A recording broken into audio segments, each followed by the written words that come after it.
자, 이번 시간에는 도수의 종류에 대해서 조금만 배워봅시다. 자, 이 표를 보시면 도수전, 자, 요쪽에 들어갈 때 요 면에서의 프라우드 넘버를 얘기하는 거예요. 통상적으로 프라우드 넘버가 1보다 크죠. 1.7, 뭐 2.5, 4.5, 9.0, 9.0이 되니까. 자, 이때 도수가 일어난다. 그 도수는 유속이 빠를 때 일어나는구나. 유속이 빠른 걸 어떻게 알아?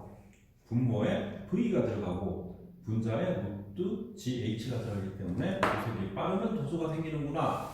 자, 그래서 도수 전에 상류에 1.0에서 1.7 정도 프라우드 넘버가 될 때는 이런 모양, 그 다음에 1.7에서 2.5가 될 때는 이런 모양, 2.5에서 4.5가 될 때는 이런 모양, 4.5에서 9.0이 될 때는 이런 모양, 그 다음에 9.0이 될 때는 이런 모양이 생깁니다. 자, 근데 왜 저게 파상도수다, 약도수다, 진동도수다, 정상도수다, 강도수다 외울 필요가 없어요. 단지 도수는 프라우드 넘버가 1보다 클 때 생긴다, 유속이 빠를 때 생긴다는 것은 기억을 하셔야 됩니다. 자, 여기서 한번 볼까요? 자, 우리 한계 등류라고 얘기했죠. 한계 등류가 뭐예요? 프라우드 넘버가 1일 때, 그 다음에 등류라는 말은 공간상의 어느 시점이나 흐름이 변하지 않을 때 필요한 경사 SC, 이때 C는 크리티컬을 얘기하는 거고요. 비교한 실제 수로의 경사 SO, 요거는 실제 수로, 실제 하한 경사를 얘기하는 거고, 요거는 필요한 SC를 얘기하는 거예요. 그러면 완경사, 등위로 흐를 경우 상류가 발생될 때는 SC가 SO보다 더 클 때를 얘기하는 거고, 한경사는 두 개가 맞을 때, 그 다음에 극경사는 SO가 SC보다, 그러니까 경사가 커. 이 필요 이상으로 커. 이때는 극경사가 이루어진다는 거죠. 수평경사는 수평 바닥에 경사가 하나도 없어요. 단지 위에서 오는 체력, 바디 폴스에 의해 가지고 물이 밀려서 갈 때 생기는 거고, 역경사는 수로 바닥이 높아지는 경우를 얘기를 합니다. 자, 우리 이제 전변류는 수명 곡선을 나누는데 외우지 마요. 이거 외울 수가 없어요. 자, 경사의 종류, 아까 SO가 SC보다 낮을 때 완경사, 한계경사, 극경사, 수평경사 나눴죠. 이때 프라우드 넘버가 1보다 작을 때는 M1으로 표시하고, 프라우드 넘버가 1보다 작을 때는 M2로 표시하고, 프라우드 넘버가 1보다 클 때는 M3로 계산한다.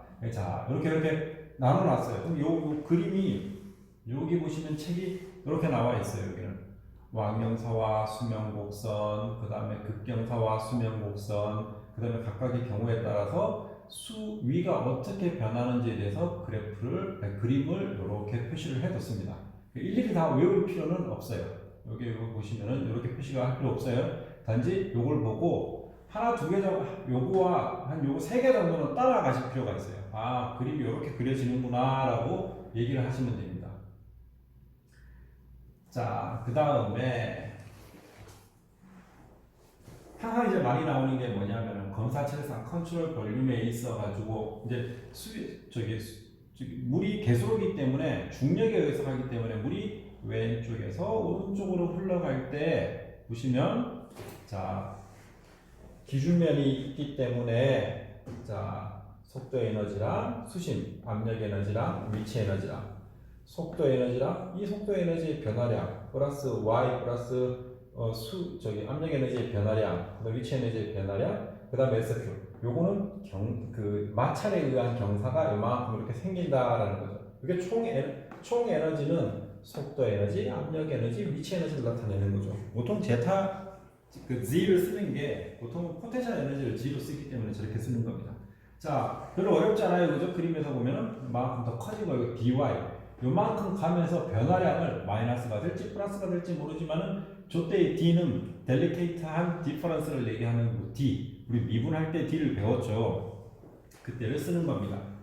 자, 여기 보시면은 이제 왼쪽에서 오른쪽으로 물이 흘러갈 때 전면유의 기본 방정식을 보면, 자, 수로 바닥의 높이 변화하는 DZ는, 자, 경사가 이쪽으로 나 있기 때문에, 이쪽으로 나 있으면 모르는데 이쪽으로 나 있기 때문에 마이너스 SO는 원래 하상의 경사를 얘기를 하는 거죠.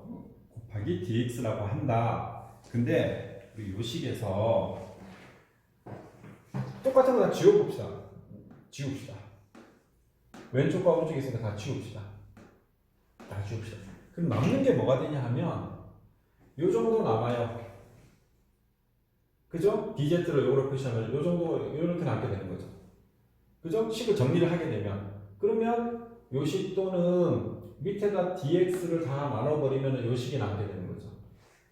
그럼 이게 뭐냐면 여러분 이 식 우리 정말 요거 뭐라면 미분 방정식이에요. 그죠? 미분 방정식이에요. 자, 미분 방정식일 때 요 식을 요렇게 변화를 시킬 수 있어요. 왜냐하면 우리 사각수라고 했기 때문에 q 나누기 a인데 a는 b 곱하기 y니까 이렇게 계산할 수가 있어요. 그죠? 자, 계산할 수 있어요. 자, 그럼 계산하면 요 식은 이렇게 바뀌게 되는 거죠. 왜냐면 미분했는 걸 저기 x로 미분하는 걸 살리면 이렇게 되는 거죠. 자, 요 식은 요거 두 개를 v로 나누면 요 식이 되는 거죠. 그죠? 자, 그러면 요 식은 이렇게 되면 요 식이 되는 거죠. 그죠? 이해하셨어요? 자, 다시 한번 갈게요. 요거는 프라우드 넘버예요. 프라우드 넘버는 어떻게 됐어요? v 나누기 루트 g이니까 이건 프라우드 넘버의 제곱이 되는 거죠. 그죠? 그럼 요 식은 어디서 왔어요? 요 식은 그대로 내려왔죠? 결국 프라우드 넘버가 요 식이 되는 거죠. 그죠? 자, 요 식을 여기 집어넣어. 여기 집어넣어. 그죠? 그 다음에 요걸 dx 요 sf 그대로 하라고 했으니까 다 계산하면 요 식을 좀 날려버리면 요 식이 요렇게 만들어지는 거죠. 아, 이게 SO 실제 하산 경사에서 프릭션에 의해서 일어나는 경사의 1- 프라우드 넘버에 제곱을 하면 dx분의 dy로 요 경사가 나와요. 요 경사. 물이 이렇게 갈 때 얘가 얼마만큼 이렇게 떨어지고 낮아지고 하는 경사가 나오게 되는 거죠. 근데 보시면 그죠? dx분의 dy 변화량은 원래 dx분의 dy가 뭐예요? 기울기 얘기하는 거죠. 기울기. 그러니까 요 수면의 기울기를 나타내는 거잖아요. 요 수면의 기울기. 기울기는 보시면은 프라우드 넘버에 따라 가지고 하산 경사의 함수로 이렇게 나타내는 거예요. 그러니까 우리가 하산 경사만 정확하게 일직선으로 만들어낼 수 있다. 예상할 수 있다 그러면은 하루의 제방 높이를 얼마만큼 결정할 수 있는 게 나타나게 되는 거죠. 그죠? 자, 그러면 요 식은 다시 또 이렇게 만들어낼 수가 있게 되는 거죠. 자, 이때의 전변주의 기본 방정식에 저 식 기억나죠? 저 식 무슨 식이에요? 마닝 공식. 왜 마닝 공식이에요? n이 들어가 있기 때문에 마닝에 n이 3개라고 그랬죠. 자, 이때 우리 SF를 중심으로 이 식을 전부 쪽으로 돌려버리면 식이 이렇게 만들어지죠. 자, 이 식은 이렇게 만들어줄 수가 있죠. 그죠? 자, 이 식은 다시 이렇게 만들어낼 수가 있죠. 근데 여기다가 Q는 A분에게 A를 곱해줘. A를 곱했어. 그럼 식이 이렇게 만들어질 수가 있죠. 이 식은 이렇게 만들어낼 수가 있죠. 자, A하고 B로부터 B를 나타내면은 SO와 SF의 B를 나타내게 되면은 SO하고 SF는 이 식이 이렇게 만들어내지는 거죠. 요 두 식이 B니까 Q2 날리고 N2 날리고 하면은 YN의 10분의 3승이니까 Y와 YN의 10분의 3분의 10승이 되는 거죠. 근데 헷갈리지 말아야 될 게 이건 홀수분의 짝수예요. 우리 지난번에 BN이 나왔을 때는 2분의 3이라고 나왔었죠. 그건 짝수분의 홀수였죠. 자, 그때 요 dx분의 dy는 자, 여기 보시면은 n은 원래 흐름 등류 만들어낼 때 유니폼 플로우 할 때 쓰는 그 수심을 나타내고 원래 수심. 요거는 yc는 뭐예요? 한 개로의 수심. 요거는 y. 요 식으로 정리할 수 있다는 거죠. 그죠? 다시 아시겠습니까? 몰라요?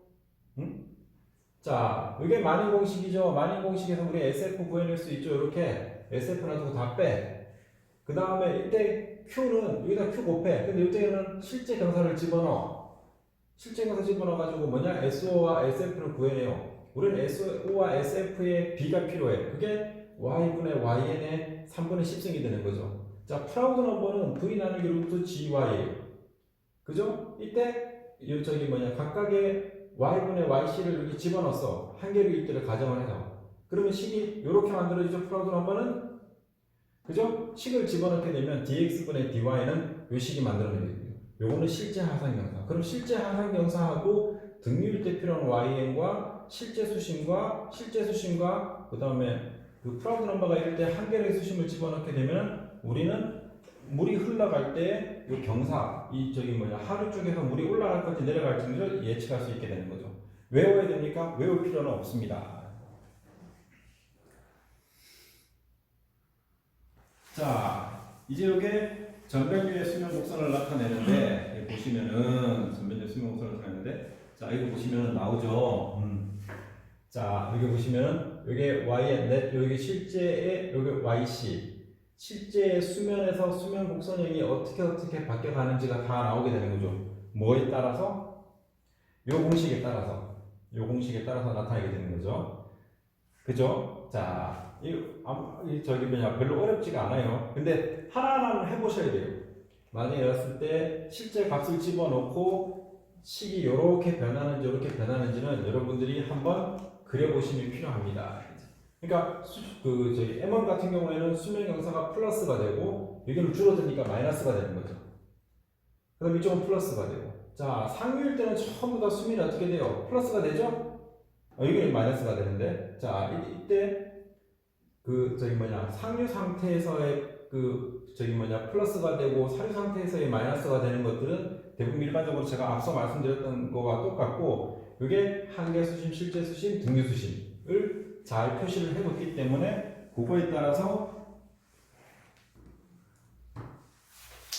요 수식을 가지고 적용을 하면은 dx분의 dy의 그래프를 천천히 그려낼 수가 있게 되는 겁니다. 자, 아시겠죠? 자, 그 다음 여기는 완경사 수능형의 수면 곡선인데 SO가 SC보다 작으니까 완경사가 되는 거죠. 그러니까 다시 한번 말씀드리는데 SO는 실제 하상경사, SC는 한계류를 만들기 위해 필요한 그 경사, 이걸 나타내는 거예요. 이건 극경사에 있습니다. 극경사는 하상경사가 훨씬 더 큰 거죠. 실제 한계류를 만들어내는 경사보다. 그러면 그래프가 이렇게 나오게 되는 거죠. 이건 한계경사, SO하고 SC가 똑같아요. 실제 경사하고. 자, 이거는 수평경사. 경사가 없어요. 경사가 없어.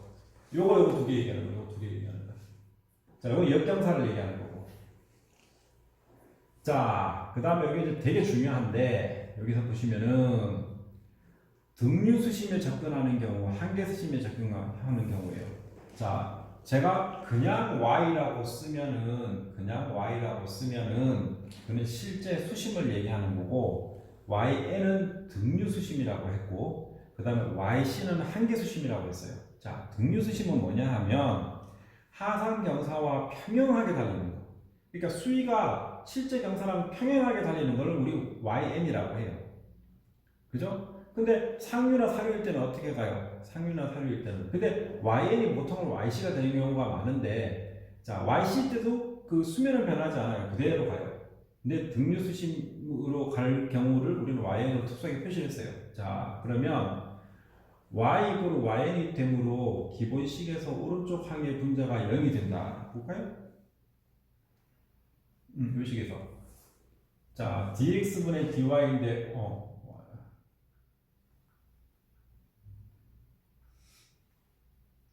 요게 1이 돼버리는 거죠?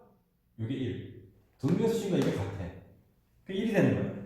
그죠? 요 수심에도 요게 1이 돼버려요. 1이 되면 어떻게 돼요? 제로가 나오죠?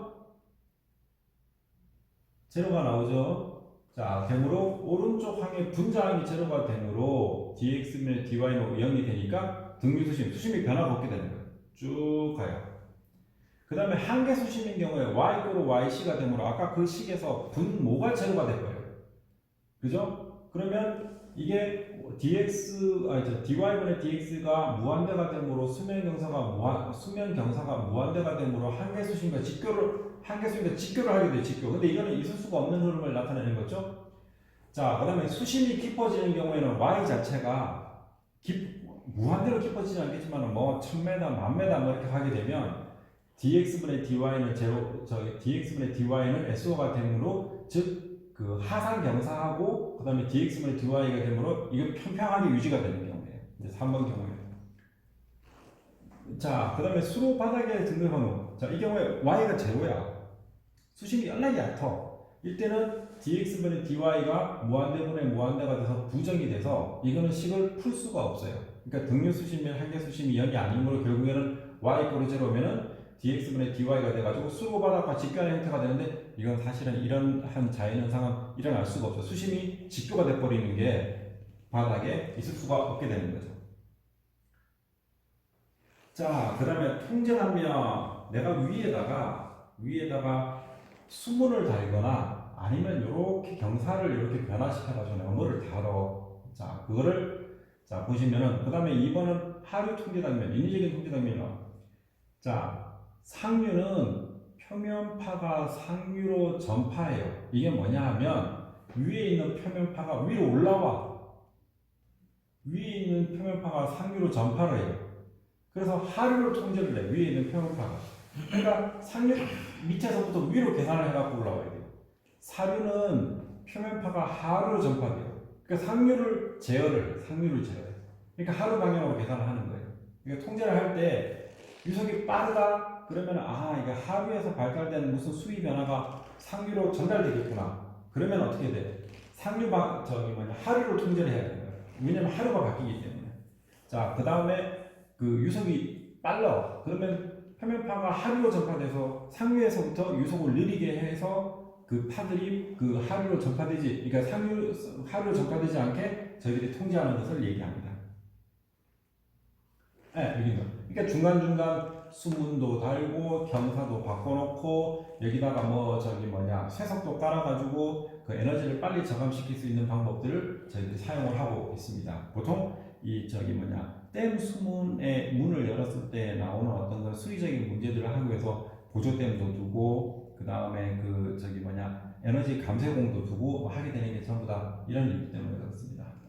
자, 여기서 보시면은 우리 아까 이제 수면 dx분의 dy를 계산하는 방법 중에서 도식적으로 적분해서 수면 방법을 계산하는 방법이 있고요. 그 다음에 직접 적분법으로 해서 수면 곡선을 계산하는 방법이 있고, 그 다음에 축차 계산법이라고 해가지고 미분을 해서 직접 추상법으로 계산하는 방법들이 있습니다. 이 책에서는 직접 축차 계산법으로 합니다. 자, 개수로와 간수로가 전부 다 일치하는 게 뭐냐 하면은 1번 단면, 상류에서의 1번 단면, 그 다음에 2번 단면으로 계산을 합니다. 자, 1번 단면, 2번 단면에 총 에너지 수준을 적용을 하게 되면은, 여기 보시면은, 자, 나오죠? 우리 아까 똑같이 계산할 수 있습니다. 자, 압력 에너지, 위치 에너지예요. 이 하산 경사의 델타 X니까 이건 플러스가 되는 거죠. 그 다음 속도 에너지. 그 다음에 여기 2번 단면에서의 압력 에너지. 왜 근데 Y인데 압력 에너지? 수심을 얘기하는 거기 때문에 수심 요까지의 압력을 얘기하는 거죠. 그 다음에 속도 에너지. 자, SF는 뭐라 그랬어요? 프릭션, 마찰에 의해 가지고 생기는 경사를 얘기했죠. 그 다음에 여기 에너지 손실을 얘기하는 거예요. 자, 그러면 여기서 델타 X는 아까 이게 에너지의 손실은 요 식으로 마련한다고 제가 아까 첫 번째 말씀을 드렸죠? 그죠? 자, 이게 뭐예요? 이게 전부 다. 여기 보시면은 이게 여기서부터 여기까지 이게 에너지 1, 이게 에너지 1, 이게 비에너지 1, 여기서부터 여기 비에너지 2죠. 그러면 에너지 1과 에너지 2의 차이점은 이 식으로 만들어낼 수 있죠. 그죠? 요 에너지 손실은 델타 X는 그러면 식이 이렇게 만들어지죠. 자, 요거 우리 배웠어요. SF는 만인 공식에 의해 가지고 요 식이 만들어진다. Y분의 3분의 10도 우리 계산할 줄 알죠? 자, 근데 SF는 실제로 이렇게 두면 돼. 요 중간값을 취해요. SF는 얼마나, 여기는 자간이 좀 작고 여기는 큰 파이가 있다 그래도 경사로 따지면은 이게 평균값 정도를 정해요. 그죠? 그 설계에 의해서는. 자, 그러면은 두 단면에서의 에너지 방식을 구하면 요거 이제 그대로 아까 저 앞에 식이 그대로 이게 나오게 돼요. 이게 에너지선이니까 이대로 이거 에너지선 경사 이대로 나오는 거죠. 요거는 얼마만큼 그 프릭션에 의해서 헤드로스가 생겼는지를 계산하는 요 에너지선에 대한 경사를 나타내면 이렇게 생기게 되는 거죠. 이거랑 똑같다. 자, 이게 직접 축자 계산법이고, 그래서 예제 7-9번에 보면은 요 값들을 이렇게 주게 돼 있어요. 수위가 이렇게 변할 때, 수심이 이렇게 변할 때 각각의 단면적, 그 다음에 RH는 하이드롤릭 레디우스 동수 반경, 그 다음에 유소, 에너지선의 경사, 에너지선의 평균 경사, 그죠? 5하고 3하고 나누면 어떻게 돼요? 4 나오죠? 그죠? 8하고 5하고 더해서 나오면 13 나오죠? 20 나오면 여기 10 나오죠? 그러니까 앞에 것과 뒤에 것의 평균 2분의 1 값을 여기다 집어넣고 그 다음에 SO에서 SOF를 빼는 값을 여기다 집어넣고 그 다음에 여기에 에너지 값을 집어넣고 그럼 델타 에너지 값을 집어넣고 얼마만큼 물이 흐르나 델타 E를 집어넣고 그 다음에 이 L 값은 물이 얼마만큼 갔냐에 따라서 물을 집어넣으면 이렇게 형사값이 나올 수 있죠. 그죠? 근데 이게 왜 이렇게 커져? 두 개 다 합쳐서 이렇게 들어가요. 합쳐서 누적시켜서 집어넣는 거. 그래서 이걸 직접 축차 계산법이라고 합니다. 아시겠죠? 자, 그 다음에 이거는 표준 축자 계산법입니다. 축차 계산법입니다. 자, 보시면은 아까 Z1은 제가 뭐라 그랬어요? 두 단면에서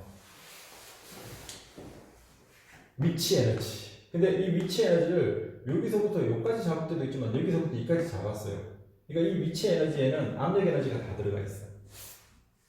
압력이 다 들어가 있어요. 그러니까 Z1 플러스 2지분의 V1의 제곱은 Z1의 2지분의 V 제곱의 HF. 이거는 프릭션에 의한 수도 손실과 이거는 에너지 손실을 뭐 소리 같은 것도 에너지 손실 나가니까 에너지 손실과 프릭션에 의한 손실을 이렇게 집어넣죠.